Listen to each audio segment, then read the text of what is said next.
وسلم طلب العلم فريضة على كل مسلم ومسلمات أو كما قال عليه الصلاة والسلام إن الله وملائكته يصلون على النبي يا أيها الذين آمنوا صلوا عليه وسلموا تسليما اللهم صل على سيدنا مولانا محمد وعلى آل سيدنا مولانا একটু জোরে ফিরে মহব্বতের সাথে সবাই পড়ো আল্লাহুম্মা সাল্লি আলা مولانا محمد وعلى آل سيدنا مولانا المحمد حشر में साथी बना लेना मुझे रोज महशर दस्ते अपनी से पिला देना मुझे अल्लाहुम्मा सल्ली अला सय्यिदिना मौलाना मुहम्मद वअला आलि सय्यिदिना مولانا محمد بلغ العلا بكماله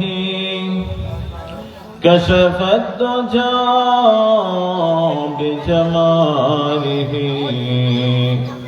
حسنت جميع خصاله صلوا عليه وآله नहीं है दुजा में मिसाल मोहम्मद जमाल खुदा है कमाल मोहम्मद बलगल उला बिकमालिही कशफ الدجى بجماله حسنت جميع خصاله صلوا عليه يا رحمة للعالمين أدرك زين العابدين محبوس أيدي الظالمين في مركب والمزدهم بلغ العلا كشف الدجى بجماله حسنت جميع خصاله صلوا عليه इलाही दिखा दे हमें दियारे मदीना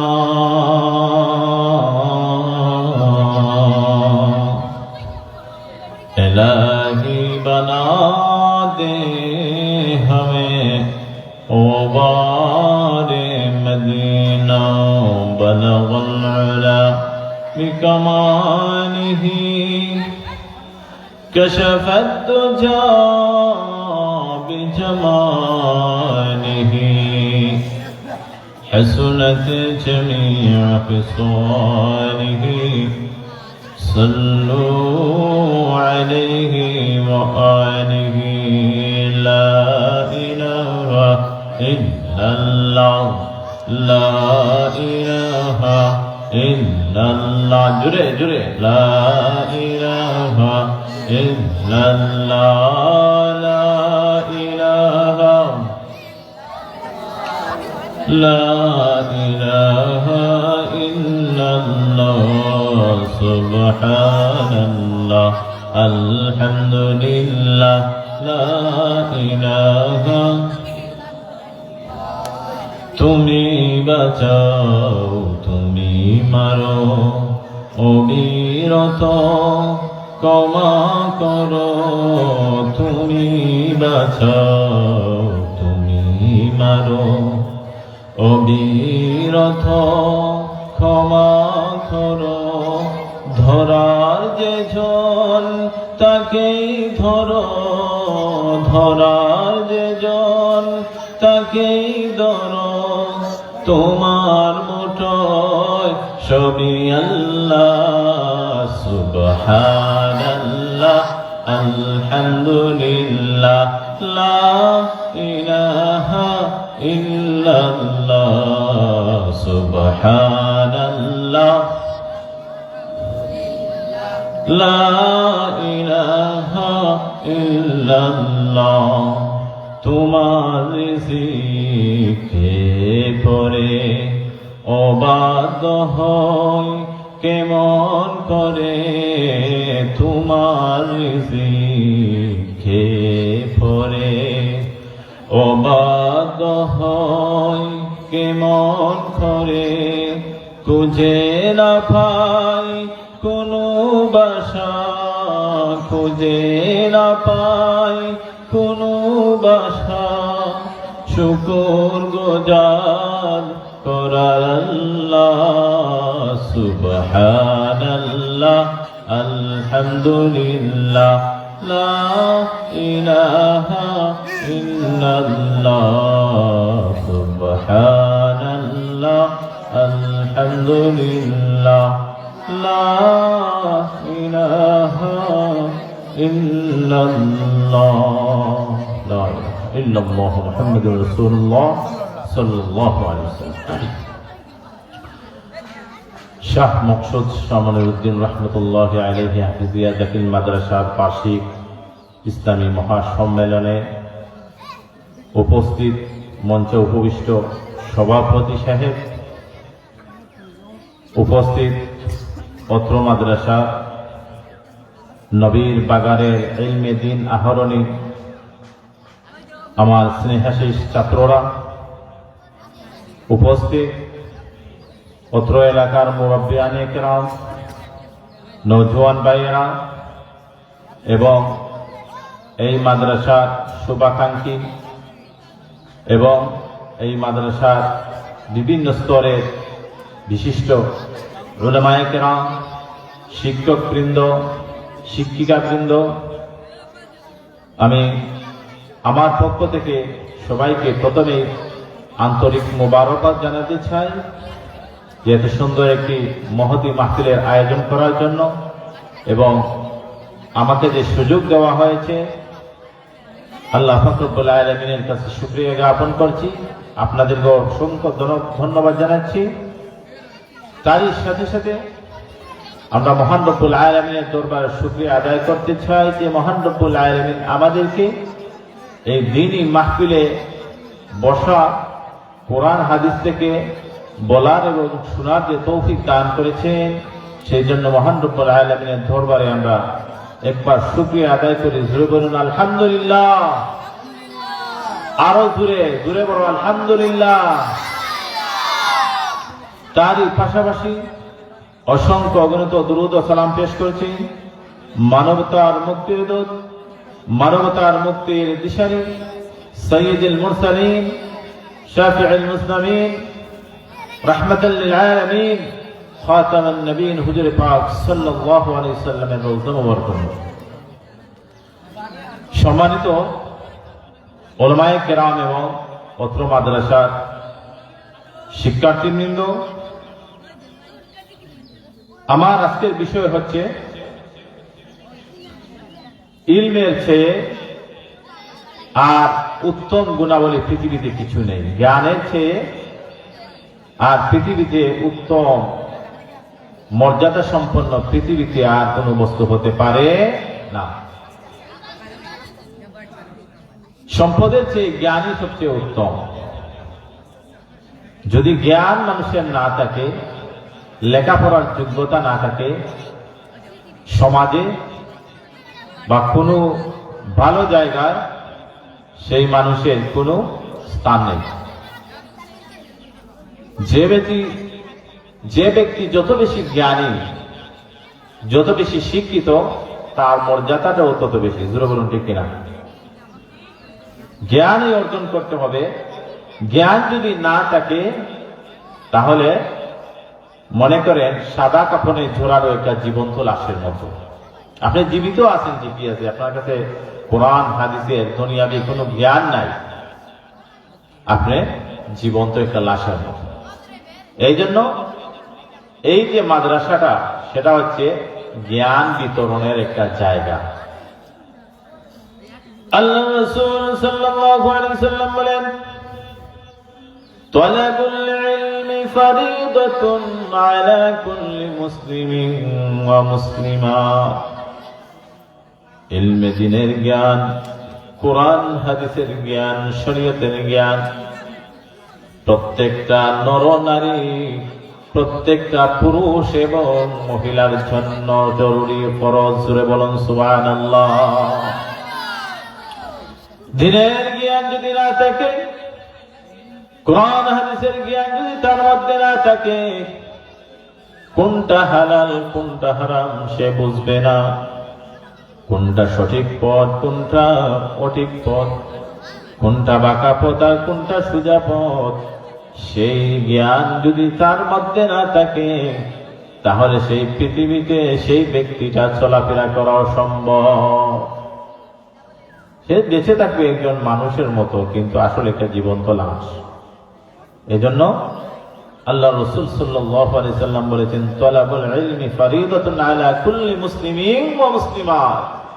ইলমে দ্বীনের জ্ঞান অর্জন করা প্রত্যেক নরনারীর জন্য ফরজ। আমার আল্লাহ রাব্বুল আলামিন বলেন, ফাসআলু আহলাল যিকরি ইন কুনতুম লা তা'লামুন। যে জিনিস সম্পর্কে তুমি জানো না, যদি তোমার জ্ঞান না থাকে, যারা মনে রাখতে পারে, যে জ্ঞান অর্জন করে, তার কাছ থেকে সে জিনিসটা তুমি জেনে নাও। জোরে বলুন সুবহানাল্লাহ। তাহলে এই যে জ্ঞান যারা অর্জন করে তারা কারা? তারা হলো আলেম, তারা হলো মাদ্রাসার শিক্ষার্থী, স্কুল ভার্সিটির শিক্ষার্থী।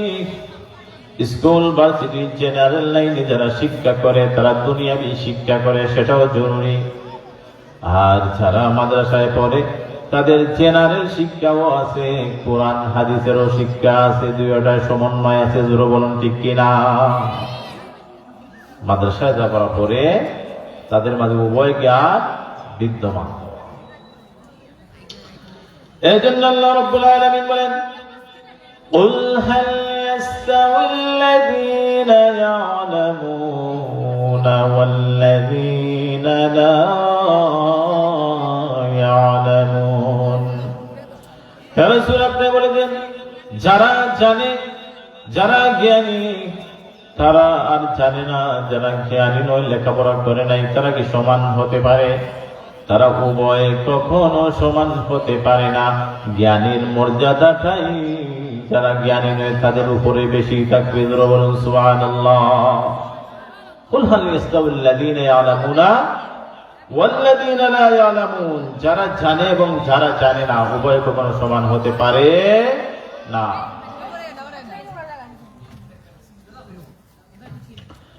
এই জন্য আল্লাহ রাব্বুল আলামিন তার পাক কালামের মধ্যে বলেছেন, কুল হাল ইয়াস্তাউিল্লাযীনা ইয়া'লামুনা ওয়াল্লাযীনা লা ইয়া'লামুন।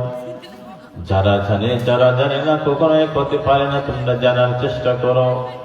আল্লাহ রাব্বুল আলামিন কিয়ামতের ময়দানে বান্দাকে যখন জিজ্ঞাসা করবে, তুমি নামাজ কেন পড়নি, কাজ কেন করনি? যারা নামাজ পড়তে জানে না বলবে, আমি নামাজ পড়তে জানি না। আল্লাহ রাব্বুল আলামিন বলবেন, তুমি কেন জানো না? আর জানাতে তুমি কোনো চেষ্টা করেছো? সেই জবাব না দেওয়া পর্যন্ত আল্লাহ রাব্বুল আলামিনের সামনে দিয়ে কখনো এক চুলো নড়তে পারবে না। আগে জানতে হবে, তারপরে মানতে হবে। কথা আছে না, জানার নাম জানা নয়, মানার নাম জানা। জানলে মানতে হবে, যদি মানলেন তাহলে আপনি জানেন, আর যদি আপনি মানেন না তাহলে জানার কোনো গুণ নাই। জানতেও হবে, মানতেও হবে। প্রয়োজন পরিমাণে দিন অর্জন করা ফরজে আইন, সেই ফরজে আইনকে কেউ কখনো অস্বীকার করতে পারবে না। সেই জানাটা হচ্ছে কি? সেই জানাটা হচ্ছে কোরআন হাদিস সম্পর্কে রিসার্চ করতে হবে। এই জন্য কোরআন হাদিস পড়ার জন্য মুফতি এবং মুহাদ্দিস, মুফতি অথবা তাফসীর কারক এগুলো হওয়া লাগবে না। আপনাকে জানতে হলে আগে স্টাডি করতে হবে, লেখাপড়ায় মন বসাতে হবে। আপনাকে কোরআন হাদিস পড়ার আগ্রহ থাকতে হবে, নিয়মিত পড়ার রুটিন থাকতে হবে। যদি আপনি নিয়মিত পড়েন তাহলে অবশ্যই আপনি সফল। আপনি নিয়মিত পড়ে দেখেন, আপনি সবকিছু পারবেন। মুফতি মুহাদ্দিস হওয়া কি ফরজ? ফরজ নয়, ফরজে কিফায়া। মুফতি মুহাদ্দিস মুফাসসির হওয়া কি, এই ছাত্ররা শুনতে বলো, মুফতি মুহাদ্দিস হওয়া কি ফরজে কিফায়া? বলো, হওয়া কি? আর ইলমে দ্বীন শিক্ষা করা কি ফরজ। যতটুকু জানলে নামাজ সহি শুদ্ধভাবে পড়া যায়, যতটুকু জানলে হালাল হারাম সম্পর্কে অবগত হওয়া যায়, যতটুকু জানলে জীবন জন্ম থেকে মৃত্যু পর্যন্ত শরীয়তের উপর তাকা যাবে, ততটুকু জানা ফরজ। জরুরত ততটুকু জানা ফরজ। এই জানার জায়গাটা কোনটা? দ্বীনি ইলমের বাগান। যেমন হাফিজ শাহ মকসুদ শাহ মনিরুদ্দিন রহমতুল্লাহ হাফিজিয়া দাখিল মাদ্রাসার মতো বাংলাদেশের আনাচে কানাচে, বিশ্বের আনাচে কানাচে অসংখ্য অগণিত দ্বীনি প্রতিষ্ঠান আছে।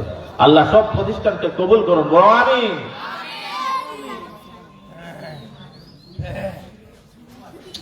এই জন্য আমি বলতে চাই, জানার জন্য আপনাকে মুফতি হতে হবে না, জানার জন্য আপনাকে মুফাসসির হতে হবে না, মুহাদ্দিস হতে হবে না। আপনার আগ্রহটাই যথেষ্ট আপনার জানার জন্য। এই জন্য আপনি চেষ্টা করুন। যদি চেষ্টা করতে পারেন চেষ্টার মতো, তাহলে অবশ্যই আপনি সফল হবেন। এই জন্য এই মাদ্রাসাটা এখানে কায়েম করা হয়েছে, নির্মিত করা হয়েছে, যাতে আপনার আমার সন্তানরা এই মাদ্রাসার মধ্যে পড়বে, ইলমে দ্বীনের জ্ঞান আহরণ করবে, আলিম হবে, মুফতি হবে, মুহাদ্দিস হবে, মুফাসসির হবে। তারপর তারা সেখান থেকে বের হয়ে দ্বীনের খেদমত করবে। জোরে বলুন ঠিক কিনা? এটা হচ্ছে তোমাদের মূল ভিত্তি। এখানে যদি তোমরা ভালো করে ফাউন্ডেশন করতে না পারো, তাহলে সামনে তোমাদের জীবন অন্ধকার। এখান থেকে যদি তোমরা জোরে পড়ে যাও, আলিম ফাজিল কামিল দেওয়া সম্ভব? মুফতি মুহাদ্দিস হওয়া সম্ভব? সম্ভব। এই জন্য এই মাদ্রাসাটা হচ্ছে প্রাথমিক থেকে ইবতেদায়ী থেকে নিয়ে দাখিল পর্যন্ত তোমাদের মূল ভিত্তি। এখানে যত লেখাপড়া ভালো হবে, গাইড যত ভালো হবে, ফাউন্ডেশন যত মজবুত হবে, উপর দিয়ে গিয়ে রেজাল্টটা তত ভালো হবে। হবে কিনা? এই ছাত্ররা জোরে বলো, হবে কিনা? তোমরা কি আলিম হতে আগ্রহী? মুফতি মুহাদ্দিস মুফাসসির কারা কারা মুফতি মুহাদ্দিস হতে চাও? হাত তুলে দাও তো দেখি। আল্লাহ রাব্বুল আলামিন সবাইকে কবুল করুন, বলো আমিন। অনেকের হাতটা দেখা যায় একটু কম উঠছে, কারণ কি? আমার সুমন ভাই এসেছেন, ওনার বাচ্চাকে হাফিজ বানাবেন, মুফতি বানাবেন, মুফাসসির বানাবেন আশা করেছেন। আল্লাহ ওনার আশাকে কবুল করুন, জোরে বলো আমিন। এজন্য আমি বলতে চাই, একটা হাদিস তোমাদেরকে শোনাই। হযরত আনাস রাদিয়াল্লাহু তাআলা আনহু থেকে বর্ণিত। হযরত আনাস রাদিয়াল্লাহু তাআলা আনহু বলেন, রাসূলুল্লাহ সাল্লাল্লাহু আলাইহি সাল্লাম ইরশাদ করেছেন, যে ছাত্র বা যে ব্যক্তি ইলমে দ্বীন জ্ঞান আহরণ করার জন্য, জ্ঞান অর্জন করার জন্য ঘর থেকে যে সময় বাহির হয়, ঘর থেকে বাহির হওয়ার পর মাদ্রাসায় যখন সে যায়, প্রতিটা কদমে কদমে ফেরেশতারা তার পায়ের নিচের মধ্যে আল্লাহ রাব্বুল আলামিনের হুকুমে নূরের পর্দা বিছিয়ে দেন। জোরে বলুন সুবহানাল্লাহ। তোমরা যে ঘর থেকে বাহির হয়ে মাদ্রাসার মধ্যে আসো, সে সময় নূরের ফেরেশতারা কি করেন? তাদের নূরের পাটা তোমাদের পায়ের নিচে দেন। সুবহানাল্লাহ, জোরে বলো সুবহানাল্লাহ। শুধু তাই নয়, তোমরা যখন মাদ্রাসা থেকে রওনা হও, মাদ্রাসায় আসার সময় গাছের পাখি পর্যন্ত, গাছপালা পর্যন্ত, এমনকি পানির মাছটা পর্যন্ত তোমাদের জন্য দোয়া করতে থাকে। জোরে বলুন সুবহানাল্লাহ। তোমাদের জন্য সকল মখলুকাত কি করে? আল্লাহর কাছে দোয়া করে। এটা বহুত বড় পাওনা না? হযরত আনাস রাদিয়াল্লাহু তাআলা আনহু বলেন, আল্লাহর হাবিব সাল্লাল্লাহু আলাইহি সাল্লাম ফরমায়েছেন, কোন ব্যক্তি, কোন ছাত্র যখন যে ঘর থেকে বাহির হলো ইলমে দ্বীনের জ্ঞান আহরণ করার জন্য, কোরআন হাদিসের জ্ঞান অর্জন করার জন্য, বাড়িতে যাওয়ার আগ পর্যন্ত আল্লাহ রাব্বুল আলামিন সেই ছাত্রকে বা সেই ব্যক্তিকে আল্লাহর জিম্মায় নিরাপদে রাখেন। জোরে বলো সুবহানাল্লাহ। তাহলে তোমরা যখন মাদ্রাসায় আসো, কার জিম্মায় থাকো? এই জোরে বলো, তোমরা যখন মাদ্রাসায় আসো, আসার পর মাদ্রাসায় যাওয়ার আগ পর্যন্ত তোমরা কার জিম্মায় থাকো? আল্লাহর জিম্মায়। হাদিসটা কে বলেছেন? হযরত আনাস রাদিয়াল্লাহু তাআলা আনহু থেকে বর্ণিত। এইভাবে প্রত্যেকটা ছাত্রকে আল্লাহ রাব্বুল আলামিন তার রহমতের চাদর দিয়ে নিরাপত্তা দান করেন, তারা নিরাপত্তা দান করতে সক্ষম হয়। একটি শিক্ষণীয় ঘটনা হলো, হযরত আলী রাদিয়াল্লাহু তাআলা আনহু বলেন, হযরত আলী রাদিয়াল্লাহু তাআলা আনহু ছিলেন এই পৃথিবীর সবচেয়ে জ্ঞানী ব্যক্তি। লোকেরা, তার বিপক্ষের লোকেরা যারা ছিল সেই যুগে, সোনালী যুগে, কিছু মানুষ তার বিপক্ষে বলতে লাগলো, আলী রাদিয়াল্লাহু তাআলা আনহু কেমন জ্ঞানী, কেমন জ্ঞানী, উনি তো একজন বীর, উনি তো একজন যোদ্ধা। কারণ উনি সারাটা জীবন রাসূল পাক সাল্লাল্লাহু আলাইহি সাল্লামের পিছনে পিছনে চলেছেন, যুদ্ধ করেছেন। উনাকে বীর বলা যায়, কিন্তু উনাকে কি বলা যায় না? উনাকে কখনো জ্ঞানী বলা যায় না। জোরে বলুন নাউযুবিল্লাহ। হযরত আলী রাদিয়াল্লাহু তাআলা আনহু এমন জ্ঞানী ছিলেন, আল্লাহ রাসূল সাল্লাল্লাহু আলাইহি সাল্লাম বলেন, এই পৃথিবীতে যদি জ্ঞানের শহর হয়, এই শহরে প্রবেশ করতে যদি একটা দরজা হয়, সেই দরজাটা হচ্ছে, প্রথম দরজাটা হচ্ছে আমার আলী রাদিয়াল্লাহু তাআলা আনহু। জোরে বলুন সুবহানাল্লাহ। হযরত আলী রাদিয়াল্লাহু তাআলা আনহু ছিলেন খুবই স্পষ্টবাদী এবং উচ্চ মানের সাহিত্যিক। তিনি যখন মঞ্চের মধ্যে কথা বলতেন, যখন মানুষের সামনে কথা বলতেন, তার কথার মধ্যে সবাই আকৃষ্ট হয়ে যেত এবং অল্প কথাতেই সবাই তার মুগ্ধ হয়ে যেত। জোরে বলুন সুবহানাল্লাহ।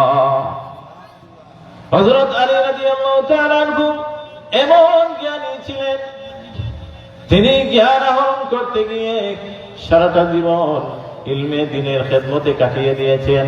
কোন ধরনের সম্পদ অর্জন করেন নাই, সম্পদের কোনো চিন্তা করেন নাই, দুনিয়ার কোনো চিন্তা করেন নাই। তিনি সম্পদের পেছনে না দৌড়িয়ে ইলমে দ্বীনের খেদমতে তিনি সব সময় সমস্তটা জীবন অতিবাহিত করেছেন। জোরে বলুন সুবহানাল্লাহ। আর সম্পদের পিছনে কারা দৌড়ে? যারা জ্ঞানী, যারা মুত্তাকি, তারা সবসময় জ্ঞানের পিছনে, আল্লাহ রাব্বুল আলামিনের ইবাদতের পিছনে সময়কে খরচ করেছে। আমার আল্লাহ রাব্বুল আলামিন বলেন, ইন্না আকরামাকুম ইনদাল্লাহি আতকাকুম নিশ্চয় তাদের মর্যাদা সবচেয়ে সব মানুষের উপর বেশি। ইনদাল্লাহি আতকাকুম, যারা আমি আল্লাহ রাব্বুল আলামিনকে ভয় করে, জোরে বলো সুবহানাল্লাহ। আর এই আল্লাহ রাব্বুল আলামিনকে ভয় করতেই হলে কুরআন হাদিসের জ্ঞান ছাড়া কখনো ভয় পয়দা হবে না।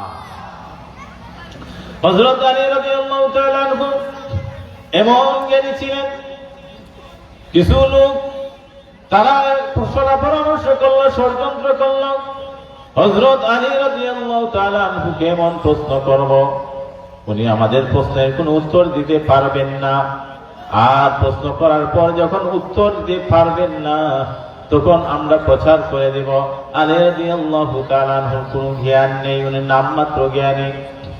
ওলা ষড়যন্ত্র করল, ওলা 10 জন মিলল, 10 জনের একটা টিম গঠন করলো, দল গঠন করলো। দল গঠন করে ওরা সবাই হযরত আলী রাদিয়াল্লাহু তাআলা আনহুর দরবারে আসলো। তখন তিনি ছিলেন চতুর্থ খলিফা। তিনি ইসলামের কত নাম্বার খলিফা? 4 নাম্বার খলিফা। চতুর্থ মানে কি? 4 নাম্বার খলিফা। হযরত আলী রাদিয়াল্লাহু তাআলা আনহুর কাছে সবাই আসলো, এসে বলল, হে আলী, আমরা জানি তুমি অনেক জ্ঞানী, আমরা অনেক দূর থেকে কষ্ট করে এসেছি রে আলী। আলী রাদিয়াল্লাহু তাআলা আনহু বলেন, আমি তেমন জ্ঞানী নই, আমি আমার নিজেকে কোনো জ্ঞানী বলি না, তবে তোমাদের কোনো প্রশ্ন থাকলে করতে পারো, আমি চেষ্টা করব উত্তর দেওয়ার। তারা বলল, অবশ্যই আমাদের প্রশ্ন আছে, আর প্রশ্নটা আমরা এখনই আপনার সামনে প্রকাশ করে দিব, আপনি আমাদেরকে প্রশ্নের উত্তর দিতে হবে। সেই ব্যক্তি যখন এই কথা বলল, আলী রাদিয়াল্লাহু তাআলা আনহু বলেন, তার প্রশ্নটা কি, তুমি তাড়াতাড়ি বলো। সেই দলনেতা আলী রাদিয়াল্লাহু তাআলা আনহু প্রশ্ন করল, ও আলী, প্রশ্নটা হলো রে আলী, জ্ঞান অর্জন করা উত্তম না সম্পদ অর্জন করা উত্তম?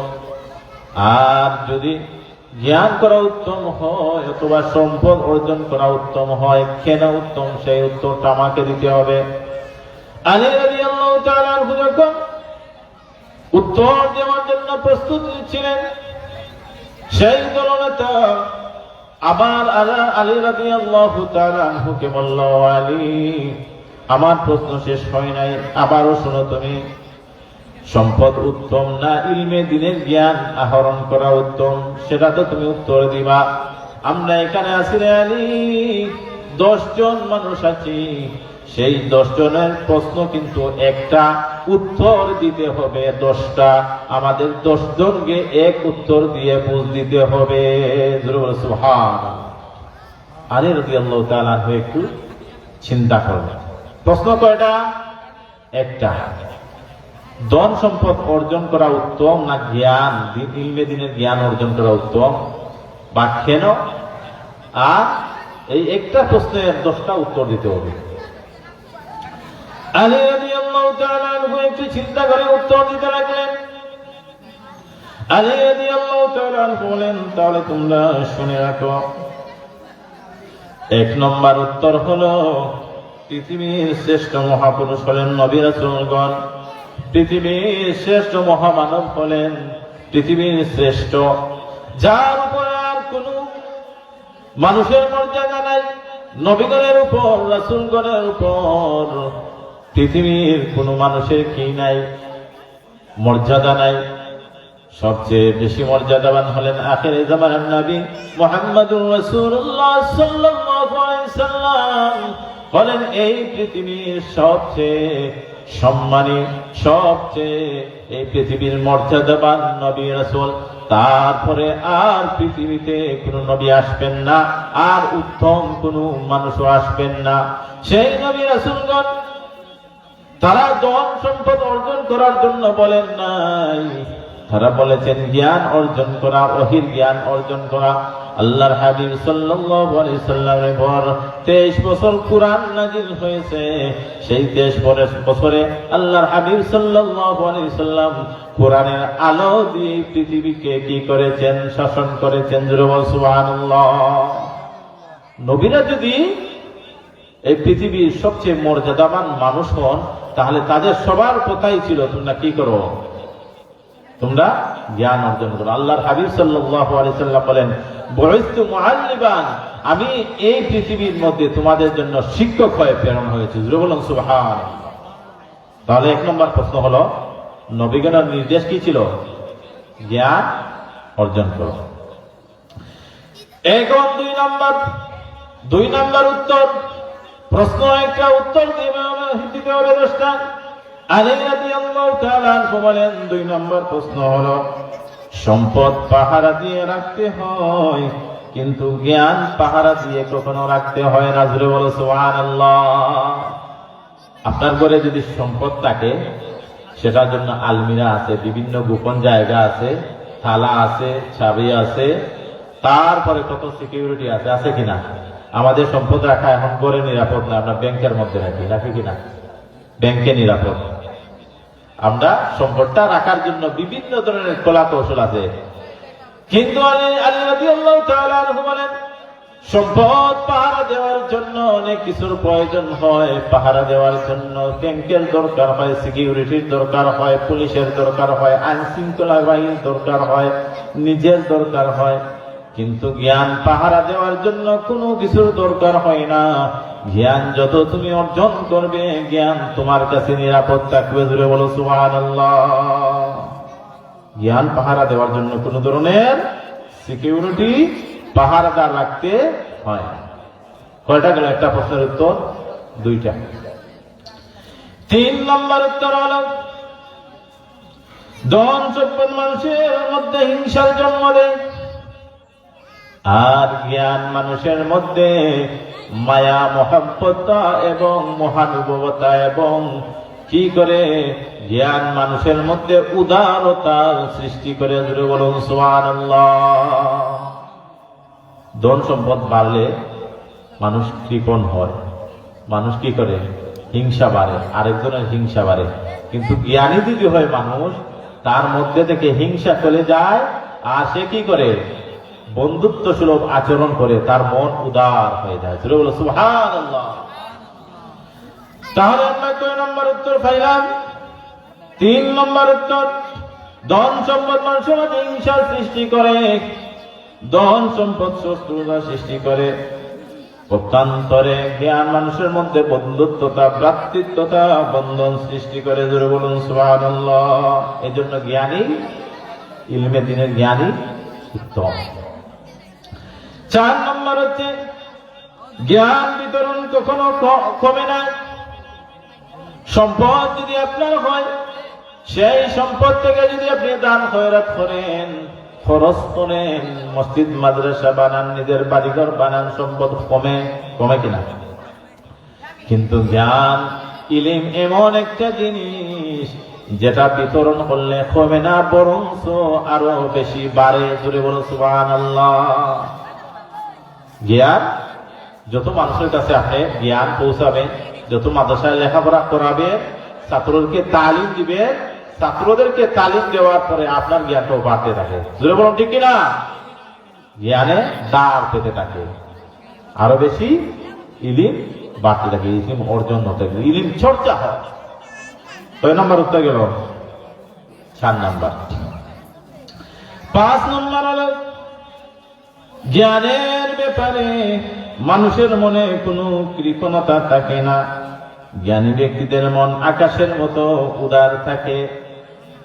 কিন্তু সম্পদ যদি মানুষের হয়, সেই সম্পদ মানুষের মনকে সংকীর্ণতা সৃষ্টি করে, মানুষ একেবারে কৃপণ হয়ে যায়। জোরে বলুন ঠিক কিনা? যার ধন যত বেশি, সে তত বেশি কৃপণ, বালা খাইতে চায় না, মানুষকে সম্পদ দিতে চায় না। মাশাআল্লাহ। কবুলপুরের একজন ব্যক্তি 100টা টাকা মাদ্রাসায় দান করেছে। উনি প্রথমেই দান করেছেন আজকের মাহফিলে, আল্লাহর ওনার দানের মধ্যে বারাকা দান করুন। জোরে বলো আমিন। এগুলার তো আপনাদের জিন্দা মুর্দা সবার কবরের মধ্যে নিয়ে পৌঁছে দিন। জোরে বলুন আমিন। আলী রাদিয়াল্লাহু তাআলা 5 নম্বর উত্তর দিলেন, জ্ঞান মানুষকে উদারতা শিখায়, মন বড় হয়। আর যদি ধন সম্পদ বাড়ে, মানুষের মধ্যে কৃপণতা, সংকীর্ণতা চলে আসে। মানুষের মধ্যে কি হয় না, দান দেওয়ার জন্য, দান করার জন্য, মানুষকে বিভিন্ন ধরনের সাহায্য করার জন্য তার মন আকৃষ্ট হয় না।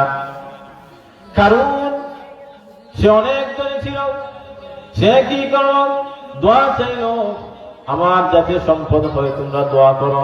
দোয়ার বদলে তার সম্পদ হলো। যখন তাকে বলা হলো তোমার সম্পদ হয়েছে, তুমি কি করে এখন দান করো, তুমি যাকাত দাও, সে উত্তরে দিল যাকাত কেন দিব, যাকাত তো কাফেররা দেবে, আমি মুসলমান যাকাত দিতে পারি না। জোরে বলুন নাউজুবিল্লাহ। ঘটনাক্রমে আল্লাহ রাব্বুল আলামিন সেই কারণকে তার ধন সম্পদ সহ মাটির নিচে দাবিয়ে দিলেন। জোরে বলুন নাউজুবিল্লাহ। তাহলে তার এমন সম্পদ ছিল, তার চামড়ার চাবিটা বহন করতে 70 জন লোকের প্রয়োজন হতো। জোরে বলো সুবহানাল্লাহ। কতজন মানুষ? 70 জন। তার কিরার সম্পদ ছিল, কিন্তু 1 টাকা দান করতে চায় না। সবার ক্ষেত্রে নয়, বেশিরভাগ মানুষের ক্ষেত্রে সম্পদ হলে সেই সম্পদ কি করে না, দান করতে চায় না। তাহলে গেল 5 নম্বর, সময় কম। 6 নম্বর হচ্ছে ধন সম্পদ চুরি হয়, ডাকাতি হয়, হাইজেক হয়, ছিনতাই হয়। কিন্তু আপনি যদি জ্ঞান অর্জন করেন, সেই জ্ঞানটা কখনো কি হয় না, সেই জ্ঞানটা কখনো কেউ চুরি করতে পারে না, সেটা হাইজেক হয় না, ছিনতাই হয় না, ডাকাতি হয় না। জ্ঞান সম্পদ এমন একটি সম্পদ, যে সম্পদটা অর্জন করলে কেউ জীবনে আর চিন্তাই বা চুরির চিন্তা করে না। হুজুরে বলো সুবহানাল্লাহ। তুমি যদি জ্ঞান অর্জন করো, আলিম হও, সেই জ্ঞান কি কেউ চুরি করতে পারবে? সম্ভব? তার নিরাপদ না অনিরাপদ? নিরাপদ। এই জন্য জ্ঞানী হতে হবে। 6 নম্বর। 7 নম্বর হলো জ্ঞানের কোনো ক্ষয় নাই। ক্ষয় মানে কিটা? খাইয়া যায় জ্ঞানটা হই। মনে করেন লোহার সাথে লোহার দর্শনে লোহাও কি তৈরি হয়ে যায়, পাথরের সাথে পাথরের দর্শনে পাথর ক্ষয় হয়। মাটি আস্তে আস্তে মেঘের বৃষ্টির মধ্যে, বৃষ্টি বেশি পড়লে ক্ষয় হয়। জ্ঞান এমন একটা জিনিস, আলী রাদিয়াল্লাহু তাআলা আনহু বলেন জ্ঞান কখনো ক্ষয় হয় না। জ্ঞানের লোকের জ্ঞান দিন দিন শুধু বাড়তে থাকে, বাড়তে থাকে। জুড়ে বলুন সুবহানাল্লাহ। সম্পদ ক্ষয় হয়, সম্পদ শেষ হয়ে যায়, ধীরে ধীরে তা হ্রাস পেতে থাকে, মানে কমতে থাকে। জ্ঞানের কোনো কমতি নাই। যত দিন যাবে, যত তুমি ইলম চর্চা করবে, তত তোমার জ্ঞান শুধু বাড়বে বাড়বে। জুড়ে বলুন সুবহানাল্লাহ। 8 নম্বর প্রশ্নের উত্তর। প্রশ্ন একটাই, উত্তর নম্বর 8। কত নম্বর? 8। 8 নম্বর উত্তর হলো জ্ঞানের কোনো সীমা নাই, কোনো পরিমাপ নাই। জ্ঞানকে কোনো কিছু দিয়ে পরিমাপ করা যায় না।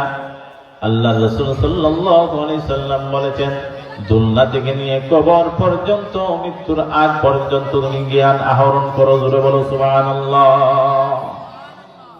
জন্ম থেকে, দুনিয়া থেকে মৃত্যু পর্যন্ত কি করো? তুমি জ্ঞান অর্জন করতেই থাকো, করতেই থাকো। তাহলে কি হবে? তোমার শুধু ইলম বাড়বে, তোমার মর্যাদা বাড়বে, তোমার সম্মান শুধু বাড়তেই থাকবে। আমরা কি সবাই রাজি আছি জ্ঞান অর্জন করার জন্য? বলো ইনশাআল্লাহ। 8 নম্বর উত্তর। এখন 9 নম্বর উত্তর হলো জ্ঞান মানুষের হৃদয়কে, মনকে আলোকিত করে। আর সম্পদ মানুষের মনকে কপটতা সৃষ্টি করে। সম্পদ মানুষের মনকে কি করে? হৃদয়কে বিভিন্ন ধরনের অশ্লীল ব্যবহার দিয়ে কলুষিত করে দেয়। কিন্তু জ্ঞান এমন একটা জিনিস, জ্ঞানের আলো যার ভিতরে প্রবেশ করে, ইলমের নূর যার ভিতরে প্রবেশ করে, তার ভিতরটা আলোকিত হয়ে যায়। আর সে যখন নিজে থেকে আলোকিত হয়, ধীরে ধীরে সমাজটাও আস্তে আস্তে আলোকিত হয়ে যায়। জোরে বলো সুবহানাল্লাহ। কত নম্বর উত্তর গেল? 9 নম্বর। জ্ঞান মানুষের মনকে, হৃদয়কে, সমাজকে, এমনকি গোটা জাতিকে আলোকিত করে ফেলে। জোরে বলো সুবহানাল্লাহ। 10 নম্বর উত্তর। জ্ঞানের তুলনায় সম্পদ কোনো মূল্যই রাখে না। কারণ জ্ঞানী, প্রিয় নবী সাল্লাল্লাহু আলাইহি সাল্লাম বলেন, আমি যদি আল্লাহর পক্ষ থেকে এভাবে ওহী না আসতো তাহলে এই পৃথিবীর মানুষকে কখনো কি হেদায়েত করা সম্ভব হতো না। আল্লাহ রাব্বুল আলামিন আমাকে আখির জামানার নবী হিসেবে পৃথিবীতে পাঠিয়েছেন, পাঠিয়ে দিয়ে বলেছেন বিভিন্ন সময় আল্লাহ রাব্বুল আলামিন তার হাবিবকে বিভিন্ন সময় বিভিন্ন আয়াত দ্বারা কি করেছেন, সতর্ক করেছেন, বিভিন্ন আয়াত প্রেক্ষাপটে নাযিল করে মানুষকে হেদায়েত করার জন্য আল্লাহ রাব্বুল আলামিন তার হাবিবকে সতর্ক করেছেন। জোরে বলো সুবহানাল্লাহ। তাহলে জ্ঞানের কাছে এই পৃথিবীর সম্পদ কোনো কিছুই নয়, সম্পদ হচ্ছে তুচ্ছ একটা জিনিস। বিদায় আমরা সম্পদের পিছনে না ছুটে সবসময় কি জ্ঞানের পিছনে ছোটা দরকার। এখন জ্ঞান তো দুই রকম আছে। কয় রকম আছে বলেন তো? দুই রকম। একটা হচ্ছে দুনিয়াবি জ্ঞান আর একটা হচ্ছে কি আখিরাতের জ্ঞান। দুনিয়াবি জ্ঞান কি? যে ছাত্রগুলা ভার্সিটিতে পড়ে, স্কুল কলেজের মধ্যে পড়ে, সেখানের মধ্যে দুনিয়াবি জ্ঞানে ভরপুর, কিভাবে দেশে ডাক্তার হবে, ইঞ্জিনিয়ার হবে, সেই জ্ঞানটা সেখানের মধ্যে আছে। বিভিন্ন লাইন আছে, বিভিন্ন সেক্টর আছে, কিন্তু কোরআন হাদিসের জ্ঞান সেটা শুধু কোরআন মাদ্রাসার মধ্যে পাওয়া যায়। সাধারণত স্কুল ভার্সিটির মধ্যে পরিপূর্ণ ইলমে দ্বীনের জ্ঞান কখনো অর্জন করা সম্ভব নয়। যদি বলুন ঠিক কিনা? কখনো সম্ভব নয়। তাহলে কোন জ্ঞানটা প্রকৃতপক্ষে উপকারী? সেটা ইলমে দ্বীনের জ্ঞান না দুনিয়াবি জ্ঞান? আমার দৃষ্টিতে উভয় জ্ঞানটা জরুরি। আমরা যদি দুটাকে দুভাগ করে ফেলি তাহলে হবে না। আমি আরো অনেক বয়ানের মধ্যে বলেছি যে বাংলাদেশ তথা বিশ্বের প্রত্যেকটা মুসলিম দেশে এমন ভাবে শিক্ষা ব্যবস্থা করা দরকার যেখানে ছাত্ররা কোরআন হাদিসের জ্ঞান জানবে, দুনিয়ার জন্য সে ডাক্তার হবে, ইঞ্জিনিয়ার হবে, বিজ্ঞানী হবে, সেই জ্ঞানটা ওই মাদ্রাসার মধ্যে থাকবে। বলুন ঠিক কিনা? এমন সমন্বয় ব্যালেন্স করে প্রত্যেকটা প্রতিষ্ঠানকে গড়ে তোলা দরকার, যেখান থেকে কি হবে, সে আলেমও হবে, সে মুহাদ্দিস হবে, মুফাসসির হবে, পাশাপাশি ডাক্তার হওয়ার ইচ্ছা করলে সে ডাক্তারও হবে, পাশাপাশি সে যদি বিজ্ঞানী হতে চায়, সে যা কিছু হতে চায় সেটাও তার হওয়া সম্ভব।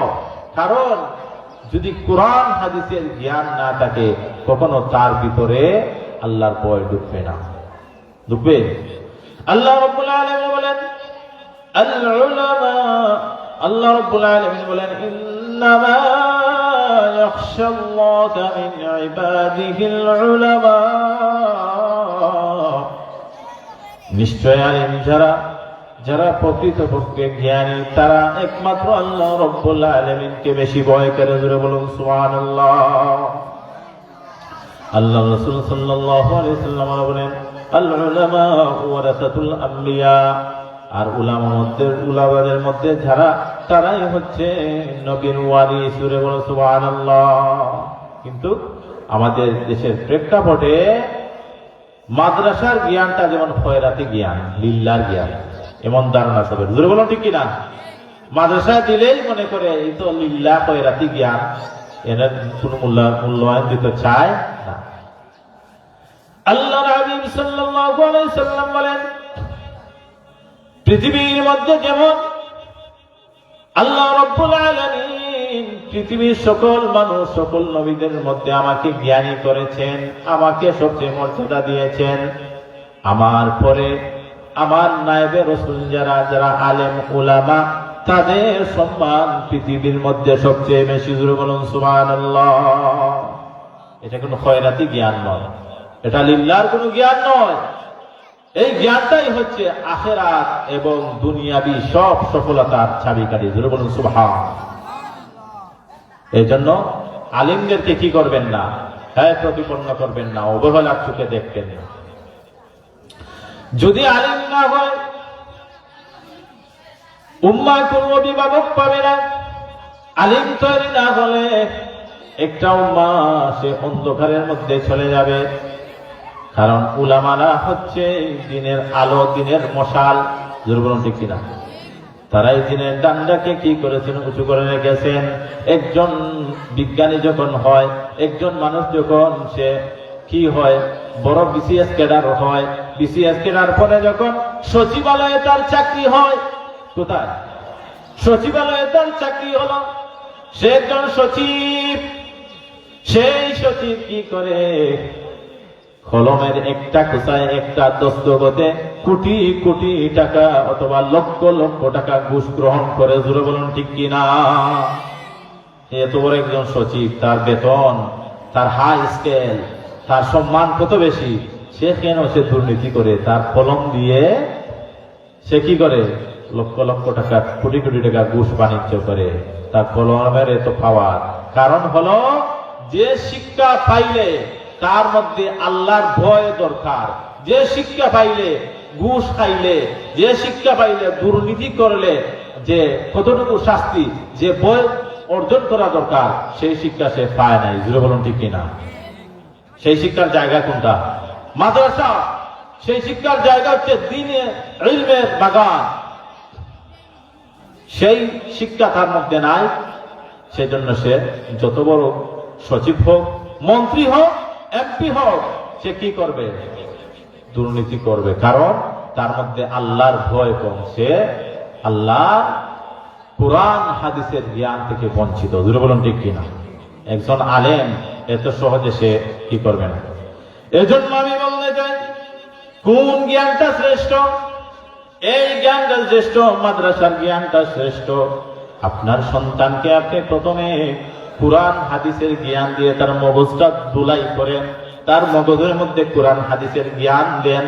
যদি তার মগজের মধ্যে কোরআন হাদিসের জ্ঞান দিয়ে পরিপূর্ণ করে দেন, তাহলে দুনিয়ার যে কোনো দায়িত্ব তাকে দেওয়া হোক, দুনিয়ার যে কোনো সেক্টরের মধ্যে সে যাক, সে ডাক্তার হোক, ইঞ্জিনিয়ার হোক, সে কি হোক, মন্ত্রী হোক, এমপি হোক, সচিব হোক, যেই হোক, সে যদি একজন আলেম তাকে, কখনো সে দুর্নীতি এবং ঘুষখোরি করবে না। জোরে বলুন ঠিক কিনা? এই জন্য প্রকৃত জ্ঞানই হচ্ছে কোরআন হাদিসের জ্ঞান। সেই জ্ঞানটাকে যারা খয়রাতি জ্ঞান বলে, যে জ্ঞানটাকে যারা অবহেলা করে, সন্তানকে দিতে চায় না মাদ্রাসা, বলে এর মাদ্রাসা গেলে তো কি করতে হবে? সে লিল্লাহ হইতে হবে। আরে ভাই, লিল্লাহ তো এটা সিস্টেম হয়ে গেছে। মসজিদ মাদ্রাসা হুজুর যারা আছেন তাদের বেতন কম। বেতন কম থাকার কারণে যখন সংসার চলে না, তখন তো তারা এই লিল্লাহ, এই খয়রাত, এগুলো তারা নিতেই হবে। এগুলো ঠিক কিনা? কারণ এগুলা না পাইলে এক্সট্রা, এগুলাকে বলা হয় বর্তমান সমাজে যে এক্সট্রা মানে চালু। এগুলা যদি তার না হয়, তার চলবে না। তাহলে খয়রাতি বানাইছে কে? খয়রাতিও তো আমরাই বানাইছি। আমরাই বেতন কম দেই, আমরাই বেতন হুজুর পর্যাপ্ত বেতন দিতে পারি না। সেই জন্যই তো তারা খয়রাতি হয়েছে। বিভিন্ন ধরনের দান্দাবাজি এই সেই অনেকের মধ্যে আছে। কারণ কি? কারণ একটাই, এই জন্য একজন আলেমের জ্ঞান এত বেশি। আল্লাহর হাবিব সাল্লাল্লাহু আলাইহি ওয়াসাল্লাম বলেন, পৃথিবীর সব কিছুর উপরে যেমন আমার জ্ঞান, তারপরে হচ্ছে আলিম ওলামাদের জ্ঞান। একজন মানুষ যদি সে তাবলীগ করে, হে পরহেজগার হয়, একজন মানুষ যদি সে কি করে, বিভিন্ন ওয়াজ মাহফিলে গিয়ে সে নসিহত শুনে সে আবেদ হয়, সে আল্লাহর মাহবুব বান্দা হয়। আল্লাহ রাসূল সাল্লাল্লাহু আলাইহি সাল্লাম বলেন, আল্লাহ সেই ওলি, আল্লাহ সেই মাহবুব বান্দা 1000 জন একদিকে, আর একজন জাননেওয়ালা প্রকৃত আলিম একদিকে। জোরে বলুন সুবহানাল্লাহ। 1000 আবেদের সমান একজন আলিম। কারণ কি? তার কারণ হলো, যে ব্যক্তি প্রকৃত আলিম, যার মধ্যে দ্বীনের জ্ঞান আছে, যার মধ্যে কোরআন হাদিসের জ্ঞান আছে, শয়তান তাকে সহজে ধোঁকা দিতে পারে না। শয়তানের ছাল বড় বড় ডেঞ্জারাস, শয়তানের ছাল বড় কঠিন, ষড়যন্ত্র বড় কঠিন। কিন্তু একজন আবেদ মানুষ, যিনি সাধারণ মানুষ, তাবলীগ করেছে, তাবলীগ এজন্য বললাম, আমি করতে বলি নাই। অথবা মনে করেন কেউ আলিমের মাহফিলে গিয়ে মাহফিলে বসে জ্ঞান অর্জন করেছে, আলিমের সাথে সাথে তাকে কিন্তু মাদ্রাসায় পড়ে নাই, কোরআন হাদিস পড়ে নাই, তিনি আল্লাহর ওলি হয়েছেন। এমন ব্যক্তিকে শয়তান যে কোনো সময় বিপদে নিয়ে যেতে পারে, কারণ হলো সেই ব্যক্তির কোরআন হাদিসের জ্ঞান নাই, শয়তান তাকে কোন দিকে নিয়ে যাচ্ছে সেই জ্ঞান না থাকার কারণে সে বিপদে চলে যায়। আর একজন আলিমকে কখনো শয়তান বিপদে নিতে পারে না, কারণ আলিমের কোরআন হাদিসের জ্ঞান থাকার কারণে আল্লাহ রাব্বুল আলামিন হেদায়েতের নূর উনার মধ্যে ঢেলে দেন। এই জন্য আল্লাহর হাবিব সাল্লাল্লাহু আলাইহি সাল্লাম বলেন, 1000 আবিদের চেয়ে একজন আলিমের মূল্য সবচেয়ে বেশি। জোরে বলুন সুবহানাল্লাহ। 1000 আবেদ আল্লাহর ওলি আর একজন আলেম। তাহলে যিনি আলেম এবং আল্লাহর ওলি, তার মূল্য বেশি না আবেদের মূল্য বেশি? জোরে বলুন। আলিমের মূল্য বেশি। এই জন্য আমি বলতে চাই, আলিমদেরকে সম্মান করুন, কথা বলার সময় তাদেরকে সুন্দরভাবে ডাকুন, কথা বলার সময় তাদেরকে নম্র সুন্দর ভাষায় কথা বলুন। আল্লাহ রাব্বুল আলামিন বলেন, ওয়াকসিদ ফি মাশইকা ওয়াগদুদ মিন সাওতিক ইন্না আনকারাল আসওয়াতি লাসাউতুল হামির। আল্লাহ রাব্বুল আলামিন সেই আয়াতের মধ্যে বলছেন, তোমরা উচ্চ সুরে কথা বলো না, উচ্চ সুরে কথা বলা কখনো কি সুন্দর নয়। লাসাউতুল হামির, চতুষ্পদ গাধার মতো তোমরা আওয়াজ করো না, সুন্দরভাবে নম্র ভাষায় তোমরা সব সময় কথা বলো। জোরে বলুন সুবহানাল্লাহ। এজন্য যারই সাথে আমরা কথা বলবো সুন্দর নম্র ভদ্র ভাষায় কথা বলবো। আর আলিমদেরকে সব সময় সম্মানের চোখে দেখবো। আলিমদেরকে যদি সম্মানের চোখে দেখেন, সম্মান দেন, আল্লাহ রাব্বুল আলামিনও আমাদের সবার সম্মান বাড়িয়ে দিবেন। জোরে বলুন ঠিক কিনা? আমরা সব সময় যেন আলিম উলামাদের সম্মান করে চলি, তাদের পর্যাপ্ত মূল্যায়ন দেই, এবং আমাদের সন্তানকে যেন প্রত্যেকটা ঘরে ঘরে একজন আলেম তৈরি করতে পারি, সেই তৌফিক আমাদেরকে দান করুন। জোরে বলুন আমিন। এই বলে আমার সংক্ষিপ্ত আলোচনা এখানে শেষ করলাম। ওয়া আখিরু দাওয়ানা আলহামদুলিল্লাহি রাব্বিল আলামিন। সাল্লাল্লাহু আলা সাইয়্যিদিনা ওয়া মাওলানা মুহাম্মদ ওয়া আলা আলিহি ওয়া সাহবিহি ওয়াসাল্লাম। আস্তাগফিরুল্লাহ, ইন্নাল্লাহা গফুরুর রহিম। আস্তাগফিরুল্লাহাল্লাযী লা ইলাহা ইল্লা হুয়াল হাইয়্যুল কাইয়্যুম ওয়া আতুবু ইলাইহি। لا حول ولا قوة إلا بالله العلي العظيم. لا إله إلا الله محمد رسول الله صلى الله عليه وسلم. اللهم آمين. ربنا ظلمنا أنفسنا وإن لم تغفر لنا وترحمنا لنكونن من الخاسرين. رب العالمين আজকের মাহফিলকে তুমি কবুল আর মঞ্জুর ফরমাও। আল্লাহ শুরু থেকে নিয়ে শেষ পর্যন্ত সুন্দরভাবে সফলভাবে মাহফিল শেষ করার তৌফিক দান করে দাও। আল্লাহ এই মাহফিলের মধ্যে যারা যেভাবে শরীক হয়েছেন, শ্রম দিয়েছেন, কবুল আর মঞ্জুর ফরমাও। এই মাহফিলে যত সওয়াব আছে অত্র এলাকার মধ্যে গানদের খবরের মধ্যে পৌঁছাইয়া দাও। অত্র এলাকার মধ্যে গানের খবরকে আল্লাহ জান্নাতের বাগান বানিয়ে দাও। রব্বুল আলামিন এই মাদ্রাসাকে কবুল আর মঞ্জুর ফরমাও। এই মাদ্রাসাকে আল্লাহ আলিম হাফিজ হওয়ার তৌফিক দান করে দাও। রব্বুল আলামিন এই মুহূর্তে আমাদের নাম ধরে ধরে অসংখ্য গুণিত দুরূদ আর সালাম সুনাম মদিনার মধ্যে পৌঁছে দাও। তোমার হাবিব সাল্লাল্লাহু আলাইহি সাল্লামের জুতা মুবারকের দুলার তুফাইলের বরকতে আমরা দোয়াকে কবুল আর মঞ্জুর ফরমাও। ওয়া সালামুন আলাল মুরসালিন ওয়ালহামদুলিল্লাহি রাব্বিল আলামিন। وجعل آخر كلامنا عند الموت لا إله إلا الله محمد رسول الله.